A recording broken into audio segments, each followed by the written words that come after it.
नमस्कार दोस्तों, मैं हूं divine natural diet systems and chain yoga से रमाकांत यादव उर्फ गीता रामदास। हमारे ट्रेनिंग प्रोग्राम में आपका स्वागत है। दोस्तों, हम पढ़ रहे हैं प्राण और प्राण का महत्व। उसके अंतर्गत आज हम जानेंगे प्राणायाम कैसे करें, कौन से क्रम से करें और इसका सीक्वेंस क्या जरूरी है। प्राणायाम में सबसे महत्वपूर्ण है, प्राणायाम सही ढंग से होने बहुत जरूरी है। यदि गलत तरीके से प्राणायाम किए जाते हैं तो रोग बढ़ने की संभावना है। इसीलिए हर स्टेप आपको ध्यान से समझनी है और ध्यान से करनी है। दोस्तों, बहुत से लोग अज्ञानवश YouTube के माध्यम से जो भी नाम सुना है, कपालभाति, भ्रस्तिका, ये करते रहते हैं। मगर दोस्तों, हर एक का प्राण अलग है, हर एक का शरीर अलग है। हम हमेशा आपको बताते आ रहे हैं कि आप प्रथम आपका ब्रीदिंग का पोजीशन समझ के प्राणायाम का निर्णय लीजिए। आपकी स्थिति देखकर प्राणायाम कीजिए। तो इसलिए सिर्फ कपालभाति और भ्रस्तिका बहुत अच्छे प्राणायाम हैं, मगर वो गलत स्थिति में किए जाए, जैसे कि आपको ब्लड प्रेशर से, हाइपरटेंशन है और आप अज्ञानवश ये प्राणायाम कर रहे हैं, तो ये आपको मौत के घाट भी उतार सकते हैं। इसलिए सावधान दोस्तों, खुद को समझने के सिवाय प्राणायाम की शुरुआत न करें। दोस्तों, प्राणायाम यह एक नोस्ट्रल की क्रिया है, नोस से ब्रीदिंग की क्रिया है। इसीलिए हमारे नोस्ट्रल सर्वप्रथम फ्री होने बहुत जरूरी है कोई भी प्राणायाम की प्रक्रिया करने के लिए। इसके लिए हमने आपको एक नैतिक क्रिया भी सिखाई है।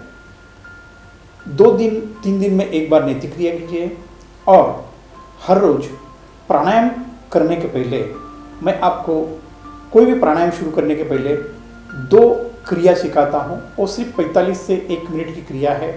वो करने के बाद ही हमें प्राणायाम की शुरुआत करनी है। इसके पीछे उद्देश्य हमारा ये है, हमारा नोस्ट्रल ट्रैक क्लियर होना बहुत अनिवार्य है। उसके लिए जो पहली क्रिया है उसका नाम है जंपिंग कपालभाति और दूसरी जो क्रिया है फ्लाइंग कपालभाति। ये दो प्रथम आपको करने के बाद ही हमें अगला प्राणायाम की शुरुआत करनी है। तो दोस्तों, समझते हैं हम जंपिंग कपालभाति कैसे करें। दोस्तों, ये जंपिंग कपालभाति होने के बाद हमको फ्लाइंग कपालभाति करनी है। जस्ट जंपिंग कपालभाति रिलैक्सेशन हो गया, उसके बाद आपको ये क्रिया करनी है। यह क्रिया भी आपको सिर्फ 45 सेकंड से लेके 1 मिनट के अंदर ही करनी है। तो इसमें आपको जंपिंग नहीं करनी है, फ्लाइंग करनी है। तो थोड़ा ये पोजीशन को समझिए। ये जो हाथ की पोजीशन है इस तरह से, यही सेम कपालभाति की प्रोसेस है। श्वास छोड़ना है ज़्यादा से ज़्यादा और स्पीड से छोड़ना है। समझ लीजिए फ्लाइंग कपालभाति।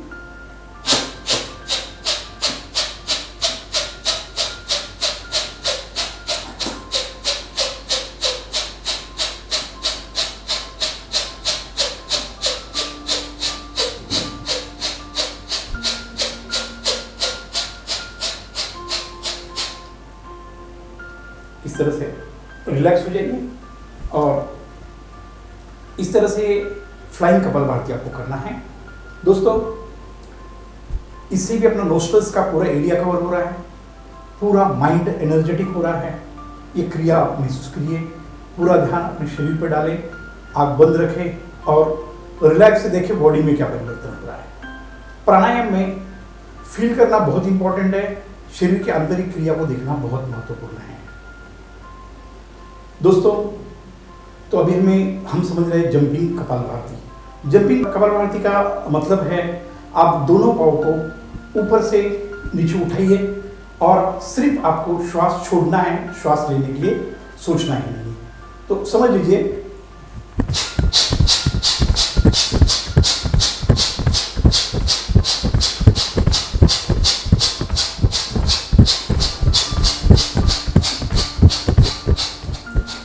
दोस्तों, इस तरह से हमको यह क्रिया करनी है।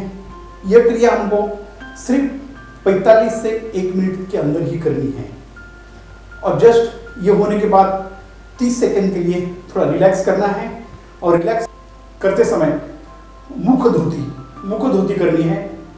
वो समझाता हूं मैं।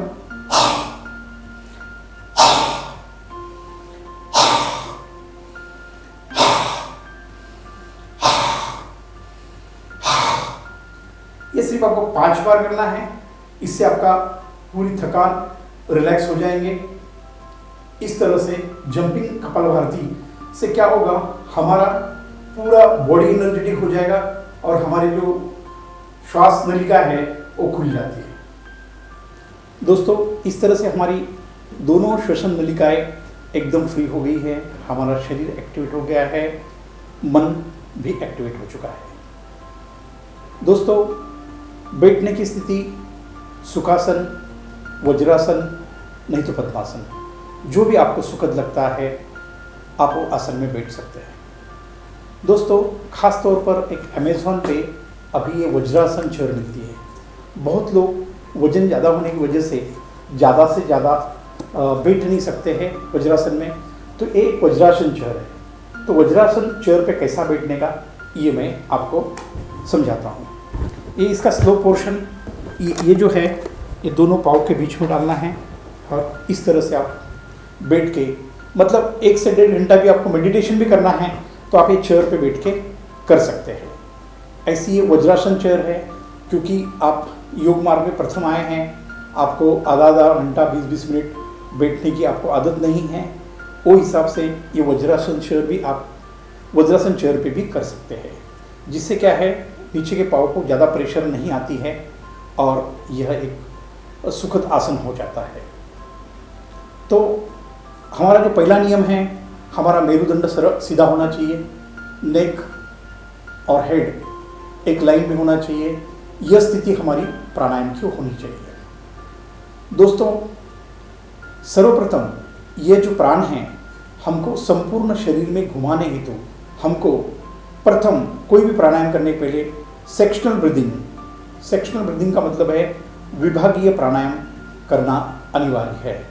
तो समझते हैं सेक्शनल ब्रीदिंग विभागीय प्राणायाम कैसे करें। दोस्तों, विभागीय प्राणायाम के अंतर्गत हमें प्रथम समझना है इसका श्वास लेने का क्रम कैसा होना चाहिए। ये क्रम को हम बोलते हैं 4-2-6-2। तो 4-2-6-2 क्या है ये प्रथम हम समझेंगे। ये प्राणायाम करते समय 4 अंक में श्वास लेनी है, 2 अंक श्वास अंदर रोकनी है और फिर 6 अंक आराम से श्वास छोड़नी है।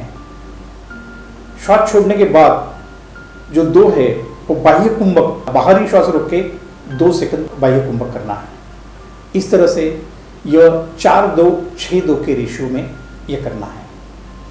तो यह प्रथम आपको सभी विभागीय प्राणायाम के लिए यही नियम लागू है।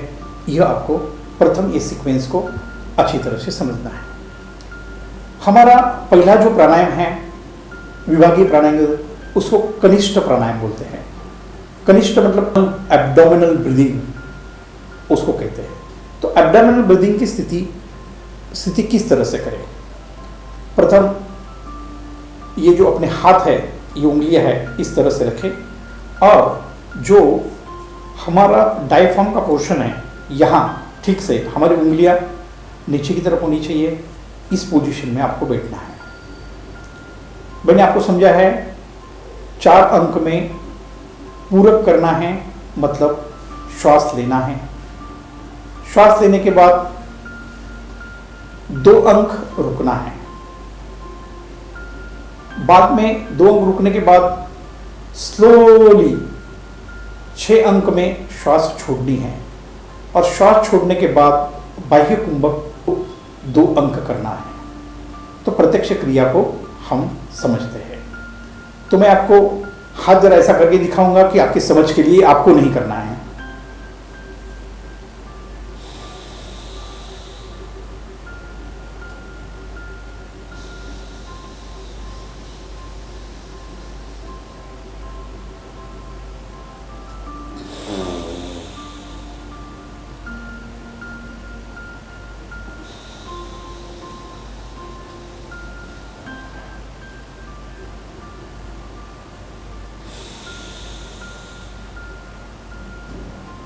इस तरह से हमें ये जो कनिष्ठ विभागीय प्राणायाम है इसको करना है, एब्डोमिनल ब्रीदिंग को। यह क्रिया वीडियो में हम सातों क्रिया नहीं दिखते, ये आपको 5 से 7 बार करना अनिवार्य है। इससे आपका जो प्राण है, प्राण का संचय निचले हिस्से में हो जाता है।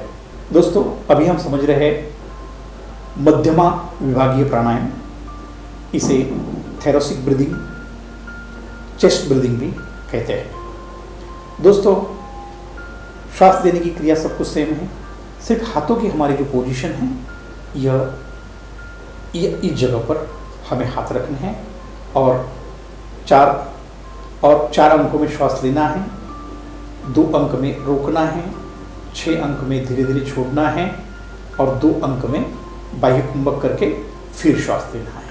ये क्रम को आपको भूलना नहीं है, इसके लिए मैं आपको ये बार बार बता रहा हूँ। तो इन शॉर्ट एक क्रिया को समझते हैं।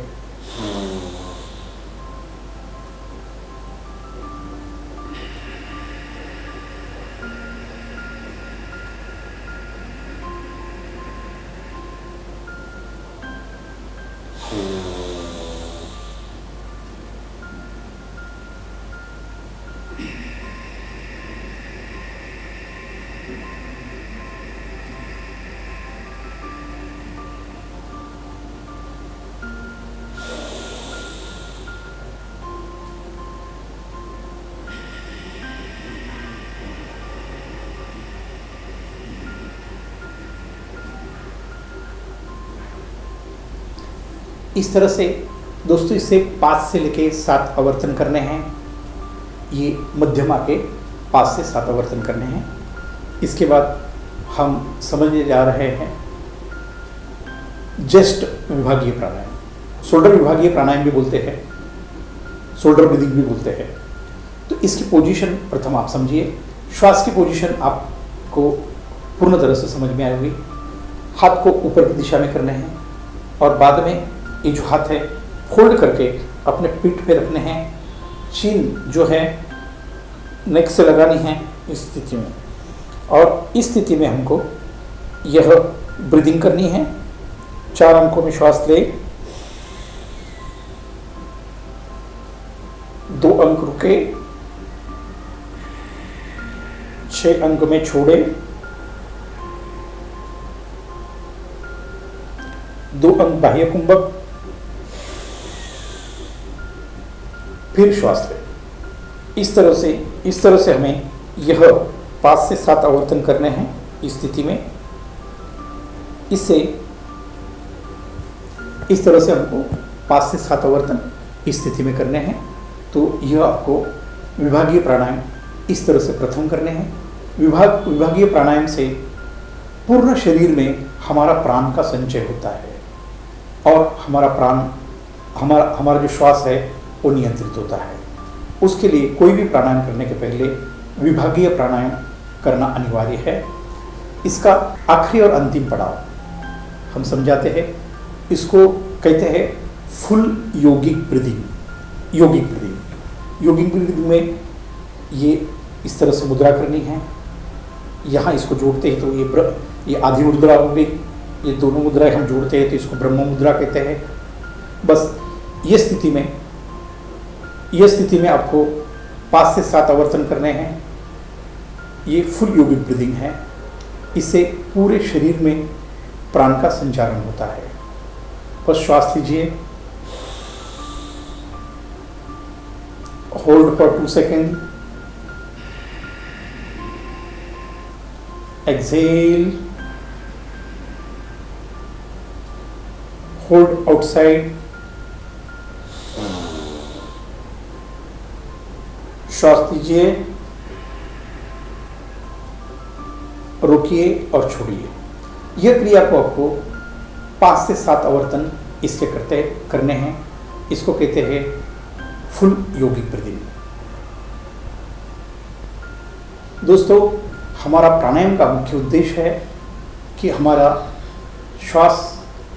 जो प्राण है शरीर के सभी अंग तक पहुँचे, और दूसरा प्राण का नियंत्रण हो, वो रिदमिक इससे चले, उसका नियंत्रण हो और संवर्धन हो।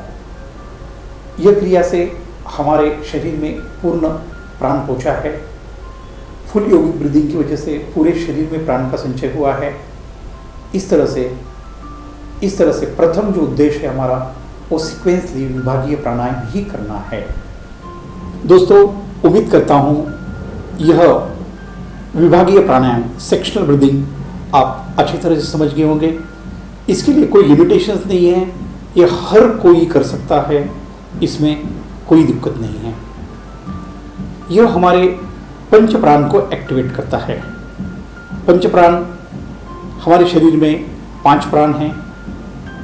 ये 5 प्राणों को एक्टिवेट करता है। यह हम अगले वीडियो में 5 प्राण के बारे में बात करते हैं और मुख्य प्राणायाम के लिए अगला वीडियो हमारा देखना न भूले। आज यहाँ तक ही दोस्तों, तब तक स्वस्थ रहे, मस्त रहे। हमारा ये वीडियो अच्छा लगता है तो सब्सक्राइब जरूर करें। धन्यवाद।